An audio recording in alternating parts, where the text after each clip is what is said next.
this video, I will be showing you how to show Discord game activity on mobile. Nothing is more thrilling than showcasing your latest game on Discord. In any case, you need to know how to adjust your Discord status to the game you're playing, and I can show you how. First, launch your Discord application. It's right here.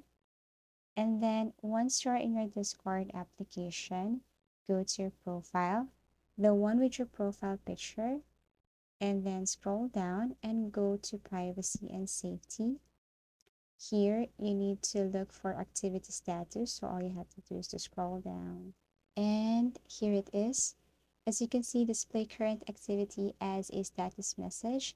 You need to toggle it on. Make sure that this one is on. And then you can go back.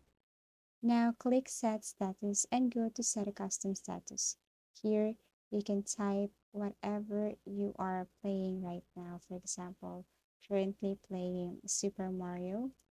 So you can just type it there and choose if you want to clear tomorrow, clear in 4 hours, 1 hour, 30 minutes, or don't clear.